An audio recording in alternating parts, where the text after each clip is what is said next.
Hey, everybody. Thank you for tuning in once again. Thank you for clicking on this video. Hopefully you listened to it the whole way through. But we're going to go ahead and get right on into this book review. The book is called The Vows We Break by Briana and this is the cover of that book. I was like, what is going to be happening up in this book? Beautiful cover, beautiful lady. Love the graphics. Thank you, whoever did the graphics. Let's go ahead and get into it, okay? Alright, so this is the second book of 3, okay? This book can stand on its own because it provides just enough background so you don't feel lost as to how the characters know each other. And it also provides you a smidgen of what previously transpired to get us to this point, okay? So the main character in this book is Chimera. And she has given birth to Jamil. And he was born premature and had to spend time in the NICU. It was touch and go, but Jamil pulled through. And there was a question of who the father was to this child, Leo or Jamad. Now, who are these men, you ask?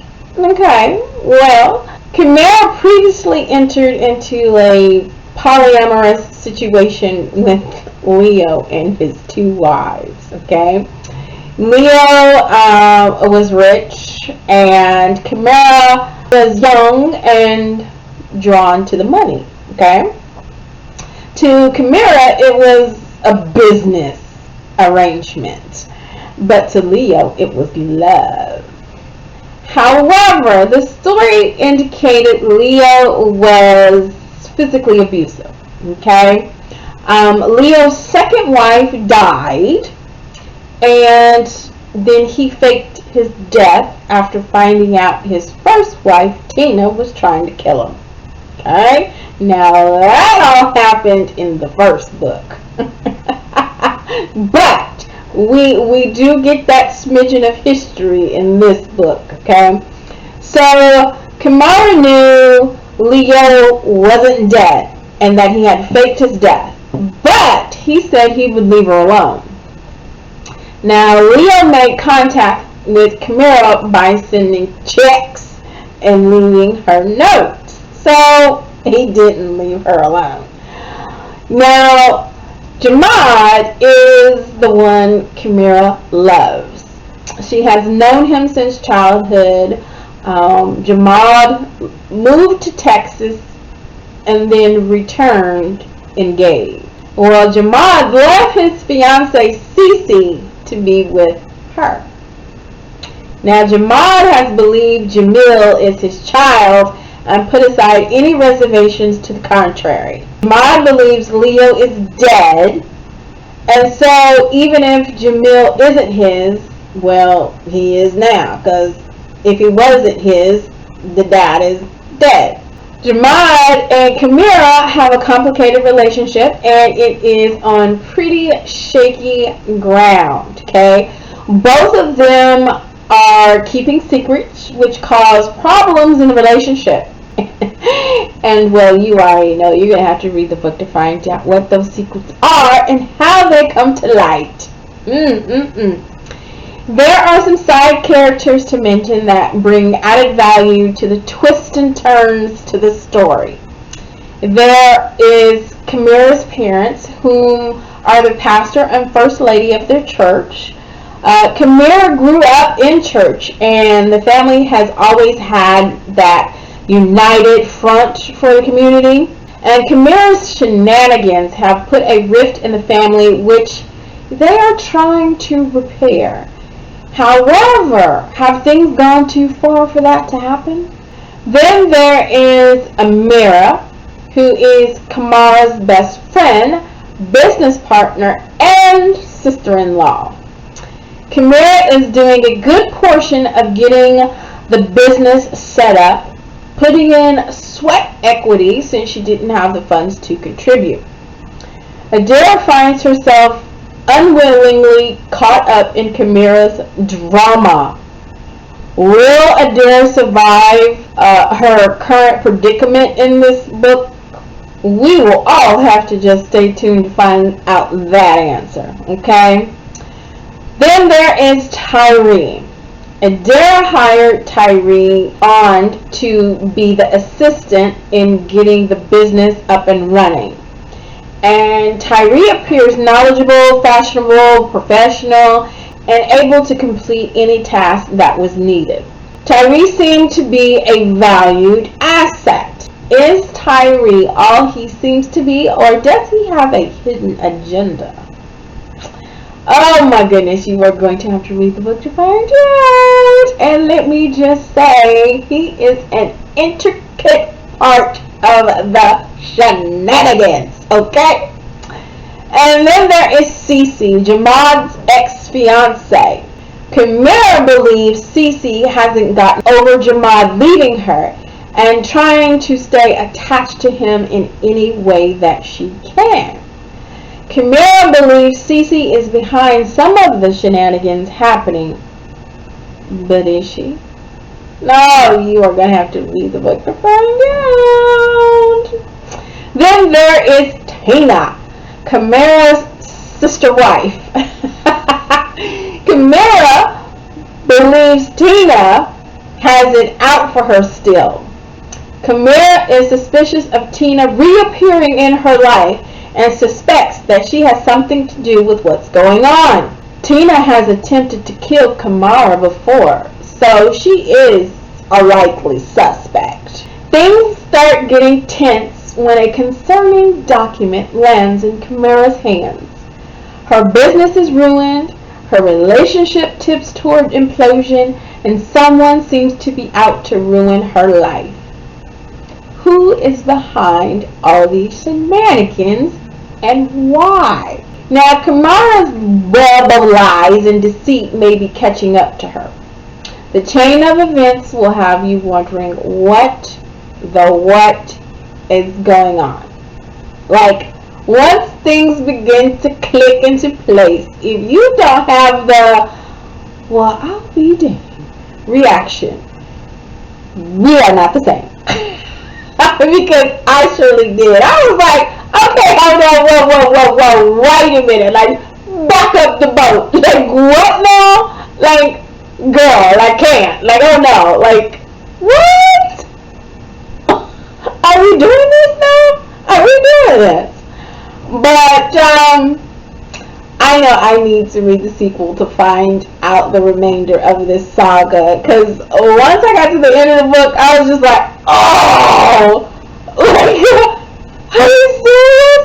Like, and there's a cliffhanger. So you have to read the third book to find out. The rest of this, like, the story is drama-filled. Like, look, if you like the shenanigans and you like the drama, this book will give you the juice, okay? It's going to give it to you. Straight, no chaser. Just give it to you. And it makes you wonder where this story came from. You wonder if it has any resemblance to someone's actual life. Because you hear most authors saying, write what you know, okay? So, Briana, I want to know, is this embellished, truish story or completely, like, imaginative? If I had read the physical copy, I would have been totally flipping those pages fast, for sure. It will have you at the edge of your seat, waiting to see what happens next. There is action, there is drama, and love, and shenanigans from beginning to the end. And that is why I gave this book a 10 out of 10. I did listen to the audiobook version, and it is just over 8 hours long. So this is for sure a good curl up day / weekend read. Like, get your popcorn, get your beverage, get your blankie, and just dive right on into it, okay? Because it's gonna be hard to pull away from the book if you have to have a stopping point. It definitely was hard for me to close the book because I was like, oh, I got to know. I gotta know. Now the narrator, I think pronunciation may be off, but Moray Brihan brought this story into action for us. The voice inflections, the highs and lows of the story. I mean, it was on par. It was wonderful to listen to. It definitely brought the action for us. As I said, this is book 2 of the series called Unconditional. And the first book is called The Wives We Play. And then this book, The Vows We Break. And then the third is The Hearts We Burn. So, yes, be on the lookout for the review for The Hearts We Burn in the near future, because I am definitely going to read that because I need to know what's happening next. So there are some triggers to mention. There is physical violence and death described, and there is sexual content, and there is commentary on religion, the church and the church members, and there is definitely quite a bit of drama. There are no discussion questions in the book.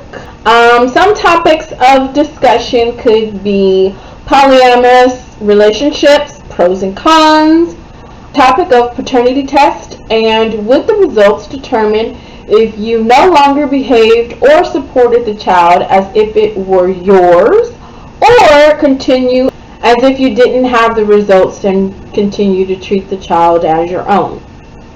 Now, would the other father being involved or not affect that decision on how the relationship continued or didn't continue with the child?